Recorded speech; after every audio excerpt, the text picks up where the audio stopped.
two new products that we're going to be talking about today, sent in from a company called Shimbol. I can see the show football. DOGTIMES. Bring it! I have never heard of Shimbol before. Maybe you had. No idea they even existed until they reached out to me. So they did send me these from the Zoe Link series, Zoe 1000 and the Zoe 600 MS. As always, I was not paid to do this review. It is my unbiased, very honest opinion of these products. Let's get into it dog time style. I am hooked up to the Sony FX30 right now. We're going to talk about first and very briefly is the Zoe 1000. This is a transmitter receiver combo here. The price is $419 US. Let me tell you what I like about these units. One is the size. Check out how small these are. A really, really nice build quality. One of the bonus features of these, they do accept SDI input. So both HDMI and SDI. I'm always a huge lover of that. Another thing that I really appreciate about these units is the power options. The standard MPF battery, but you can also power these via USB-C. So I absolutely love that, specifically for the onboard camera transmitter. One less thing to worry about in terms of weight. You don't have to weigh down your rig with some big fat Sony MPF battery. You can just take a USB-C cable and plug it directly into your gold mount or V mount battery. I do like that. Now, these things are rated for a 1,000 foot range, so that's pretty big. However, they do have an 80 millisecond latency.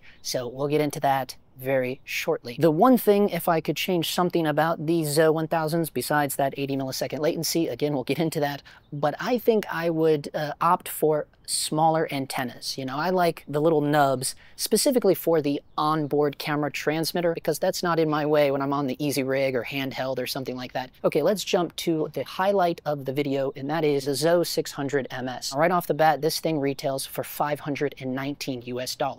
So for less than $1,000, you could have all three of these units and have a really nice 2-to-1 system. If you're completely new to this whole idea of wireless video, 2-to-1 basically means you have one transmitter and you're sending out to two separate receivers, essentially having two separate wireless monitors. Now, the Shimbol also has its own app, so you could also have one monitor like this and then another app on a tablet or a phone. The build quality is something you'll notice right out of the box. It is really, really well built. I'm not sure what it's made out of, but it is a really nice metal build.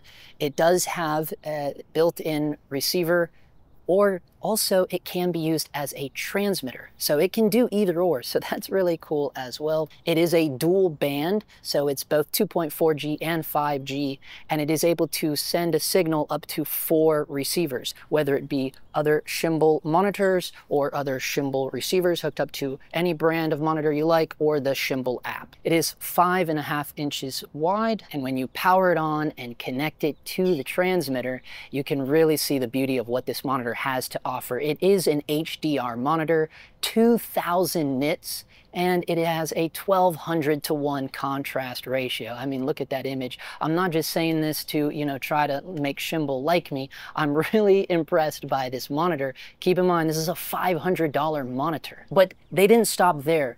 Let's check out what this monitor has to offer in terms of scopes. It's all in there. You have false color, waveform, RGB parade, focus peaking. You even have a vector scope. They have a beautiful pinch to zoom because this is a full touchscreen monitor. You have all your markers, grids, anamorphic D-squeeze options. And since this is HDR, you can fully calibrate this thing yourself. You can adjust the RGB, change the gamma curve, you can set a custom color temp, full HDR control capabilities for custom calibration. I really appreciate that. And of course, you can import LUTs. Now, it is a touchscreen, which can be annoying, but it does have a lock feature, so I really appreciate that. You'll notice that we have SDI in and out, as well as your very basic HDMI in and out. But what's a bonus here is this thing has SDI loop out. So that's kind of a pro feature, but there is a little bit of a hitch to that. We'll talk about that here in a minute. As well, you can see you have a headphone jack, 12-volt barrel power. Now, there's not a whole lot of buttons on this thing because it is touchscreen, so you have your basic power button and 2 programmable function buttons. And one thing that surprised me, it does come with a 64GB Kingston SD card. At first I was like, oh, they must give this to you for what, firmware updates, or oh wow, that's a really big SD card to put LUTs on. But much to my surprise, I realized, hey, there's a record button down here. So this is what I'm talking about. They didn't leave anything out with this monitor. It is also a recorder. It's like everything is in here. On top of all the amazing features, they give you built-in transmitter or receiver, and also the capability to record. I mean, check that out. Pretty wild, man. Pretty wild. And it records to the internal SD card that they provide you with. This is highly impressive for 500 bucks. The recorder is really nice because you actually can set it up for trigger record with your camera. And not only that, but it can sync with your camera's time code. So now you really can have proxies. If you're set up in a system that doesn't allow you to have proxies, now you can do it wirelessly with this monitor with that built-in time code. True proxies. I really, really like that. There are a couple little bit of discrepancies I have regarding some of the features of this monitor, but before we jump into that, I want to talk about the distance test because, again, these have a 1,000-foot range. I did a very basic backyard test, and I got 7 houses down in the neighborhood here before I lost signal. So let's watch that now. We are passing the second house now. Passing the second house. Signal's still good there. Passing the third house now. Signal is still good there. All right. Coming up to the fourth house. Signal is still good. Coming up to the fifth house. Fifth house. Signal is, I think it froze right there. Nope, we still got some movement, slight movement. Coming up to the sixth house now. She still has not gone out, but I don't see movement anymore. But if you'll notice, we're still getting signal on the audio. There goes there. We're losing it right there. Seventh house, it started to get glitchy. Let's go back now. Here we go. Going back. 7 houses away from the backyard. 7 houses down. I don't know of any set where you would be that far away, so I find that pretty impressive. Okay, let me get in now to my downsides, because you know I like to keep it real with you all. Let's talk about that 80 millisecond latency. Okay, that is a big deal. I'm going to show you the first very basic test we did here, a basic clap test right here in the backyard. You notice it? Yeah.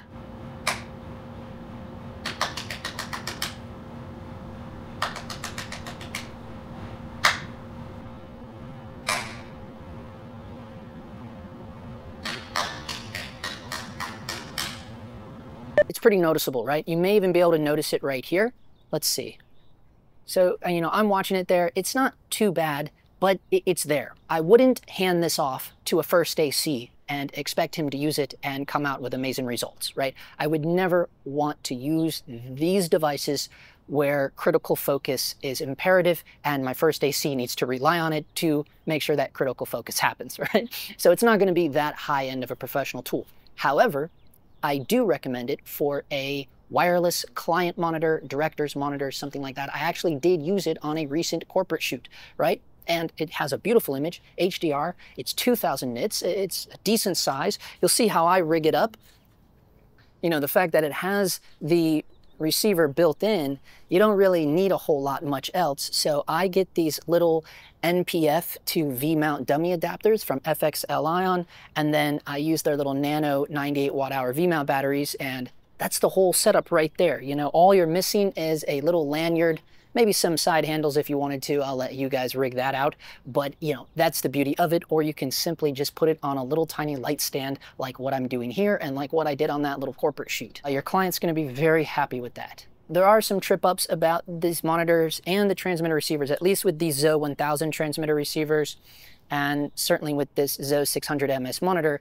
They are limited to 1080p and only up to 60 frames per second. Okay, so these are not 4K transmitter receivers. Okay, so you have to keep that in mind, and you're not going to be able to get your ultra slow-mo shots at 120 on these things, so keep that in mind. Bouncing off of that, the record feature. You know, if you're someone like me who's used to working with the Blackmagic Design 12G HDR Video Assist, that thing can record raw light or even ProRes, and so don't get excited. You're not going to be able to do that with this Shimbol monitor. It's MP4s only, okay? So it really is true proxies. Now, some people would frown upon that, but me, coming from the world of someone that uses the Blackmagic Design Video Assist all the time, what happens when I use that on jobs and I say, yeah, now you have proxies right here. The problem is those ProRes proxies, a lot of people will try to edit their project with those and actually finish their project and export their project with those wireless ProRes proxies off of the Video Assist because, oh, they realize, oh, my system's not strong enough to handle the 6K R3D RAW all of a sudden, even though I hit them over the head with it in pre-production, right? So someone like me can appreciate that because now I'm going to give them little crappy 1080p MP4 files and they really will have true proxies, and hopefully it's not going to be anything that they're impressed enough by to where they'll actually try to use it in their deliverables, right?